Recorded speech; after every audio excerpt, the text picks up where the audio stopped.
now is nationally syndicated columnist and the author of If Democrats Had Any Brains, They'd Be Republicans. Ann Coulter. Hey, welcome to the show, Ann. How you doing? Fine, thanks. I saw you on O'Reilly last night. You were magnificent. That's nice of you to say, but I didn't know what the hell I was talking about. And I'm not used to satellites. You must have done a lot of those. Oh, yeah. No, you never get used to that. Yeah, I got all confused. But it's really fun to talk to you. Thank you. I'm a huge fan. Really? Yes. Wow, that's nice. All right, Normie. Now, Sorry, I hate when guests say that, but I am. Oh, that's nice. A pretty girl like you. What do you do for guys? I've always heard that dudes are afraid of strong women. Do you ever? Yeah, well, maybe weak men are, but that's not really what I'm in the market for. Okay, and let's start with this Iowa. They're all caucusing, the Iowans? Yes. So, do you have any thoughts on that? I don't know. Yes, I do. Well, I don't know. I'm sort of torn on it because on one hand I think it should be much, much, much more difficult to vote. Way too many people vote. It's like having me vote on the Oscars and I never see movies, to have most people voting. I don't understand this impulse. Oh, vote. It's your civic duty. I think there ought to be a poll tax and a literacy test. But I'm not sure the Iowa caucus is the way to get at it because you have to spend, it's not so bad for the Republicans, oddly enough, but for the Democrats, you have to go and attend a meeting all day. You have to sit in a meeting with annoying people. It's like jury duty for a day. And it's the people that just last the longest there, right? Exactly. Which is why they haven't really done a bang-up job in the past. Now, who do you like on the Republican side? Well, I like Duncan Hunter the most, but of course he doesn't particularly have a chance. I guess other voters don't like cranky old men who don't smile much as I do. But on the issues, he's magnificent. Of our top candidates, and I guess there are 4 or 5 of them, the one I dislike the least is Mitt Romney. Uh-huh. But I'm not wild about any of them. Oh, well, I like them all better than any of the Democrats. Now, what I find intriguing about you is that you're unapologetically pro-life. And that's what I noticed about your appearance last night. Yeah. I emailed everyone on my email list. That was magnificent. Well, it's not a popular opinion, but I've always wondered why it's not a subject of debate in the country, since the country is so split. But you never hear it discussed in rational terms. No, you're right. You're right. Well, I think in part it's because one side doesn't really want the details discussed. Uh-huh. It's better to talk about it as a matter of, women's freedom and women's choice than sucking the brains out of a little baby. Yeah, why would they not just call it pro-abortion and anti-abortion? Yeah, it's not a good name. These sociologists have noticed that names for ethnic groups are enrolling over the centuries. When they're first called names, they're epithets, and when the ethnic group, or whatever the group is, when it achieves status in society, whatever the last ethnic group or name it was called is the one, nickname is the one that sticks, and then it's no longer considered a mean name. And it's the same thing with abortion. They keep changing the name. It's choice and women's rights and women's health care and a woman's right to choose. But then people figure out what it is, and they hate whatever the new thing is. Yeah, what I've also found always a little suspect is when these ladies go I'm not for it, but you know what I mean? Why aren't they for it? Right. And we found out that they were, every once in a while, it's the corner of the eye facts that always leap out at you. And they slip every now and then because you're exactly right. They're always saying, well, no one is for abortion. No one is for abortion. And then I don't know if you remember when Sam Alito was nominated to the Supreme Court, the press descended on his sweet little Italian mother and started peppering her with questions.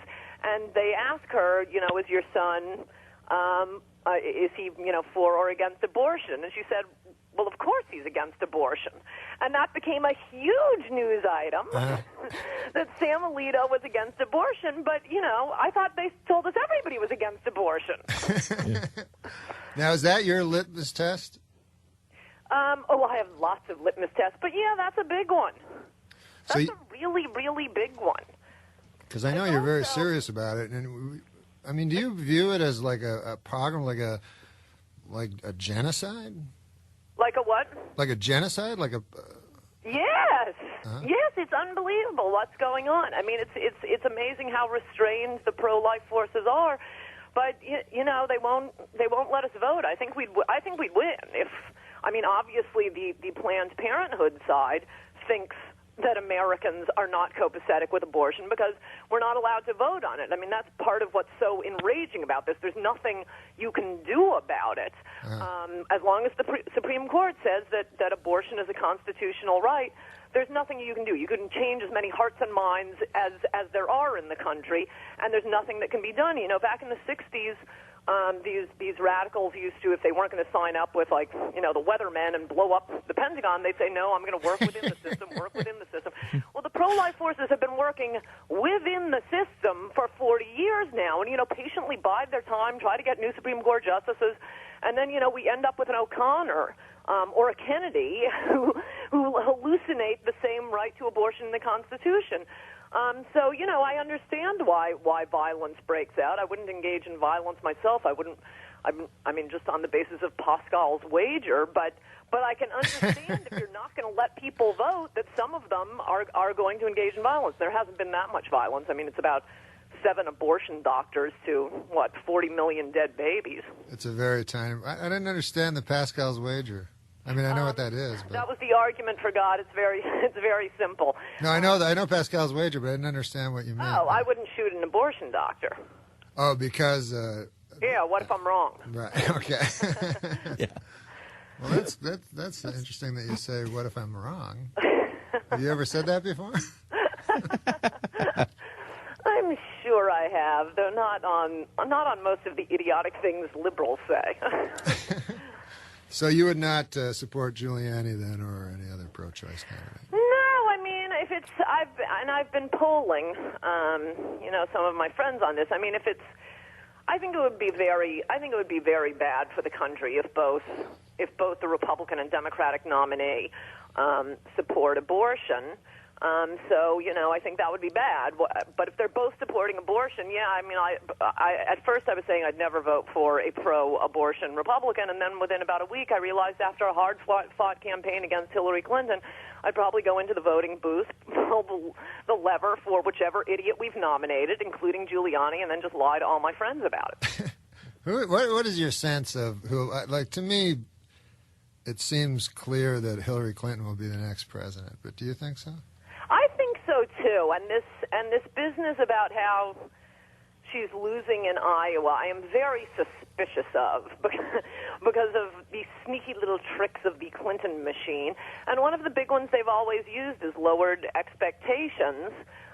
The prime example of which was when Clinton was running in the Democratic primaries.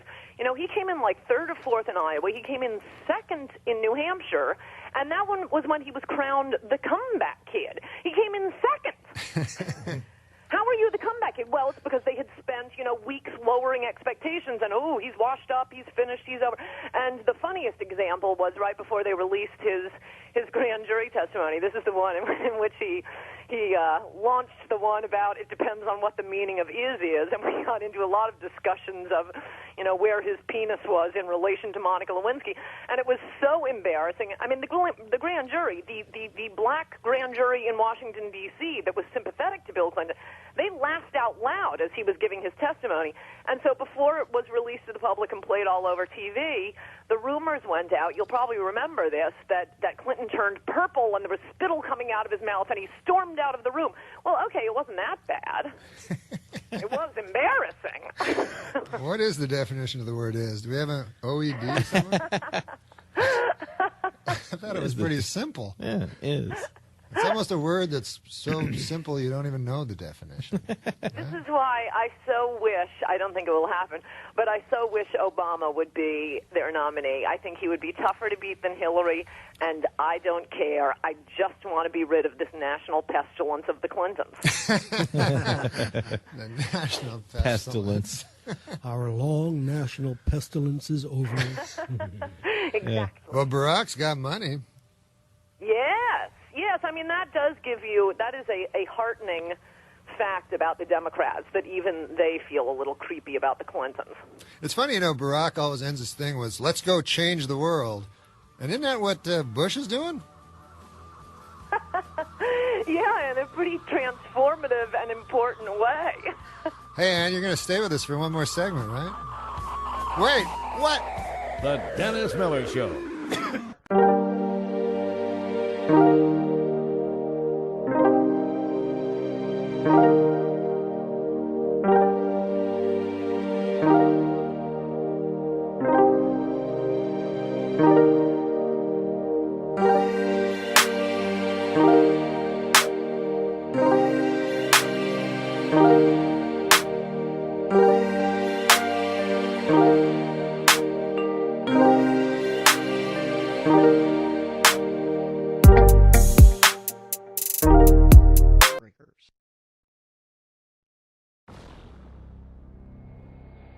Seconds. Guidance internal. 13, 12, 11, 10, 9, 8. Ignition sequence start. Engines on. 5, 4, 3, 2, 1. All engines running. Launch commit. Liftoff. We have liftoff at 9:34 a.m. The Dennis Miller Show. 866-509-7268. Ann Coulter is kind enough to stay with us for a second segment. Ann, I wanted to talk to you about Christianity, because you're Christian, right? Yes, I am. And I like it because it seems to me that you're an actual Christian. And I know Sal was telling me he was against the thing you did on Donnie Deutsch, but... Not according to liberals. But the fact of the matter is I don't think they're really down with the scripture, since they're often standing up at college lectures demanding to know how I could be a Christian if I smoke and wear short skirts. And I keep looking for those passages of the Bible. But it's very strange, because I always hear, that people don't like Christians because, they believe it's the only true faith and they want to convert people, but that's the basis of Christianity, isn't it? Right, and I would assume, any religion, including the godless religion of liberalism, they want us all to be liberals. They want us to change our light bulbs to those goofy, global warming protecting light bulbs. I assume now wants to convert us all to want to suck the brains out of little babies and so on and so forth. I mean, wait, isn't that's now illegal, though, right? Partial birth abortion? Yes. It took a long time, but yes, it is. And what I don't understand is, I remember in the Scott Peterson case, he was charged with double homicide. So wouldn't that mean that the baby was a... Yes, that's a big issue, actually. These pro-abortion groups are against those laws. And by the way, Hillary Clinton denounced the Supreme Court decision upholding the federal law banning partial birth abortion. Did all the Democrats? I think every single one of the candidates did. Everyone who had a comment on it. I'd have to look it up. I wrote about her. I'm sure I noticed it at the time. I know Hillary did. One of the ones did who voted in favor of the law. Really? Who would that have been? Maybe Biden. I don't know. But, these Democrats want to get their votes on the record as having voting in favor of a ban on partial birth abortion, but then turn around and denounce the Supreme Court decision upholding the law they voted for. But surely, I don't know, I should have asked John Zod.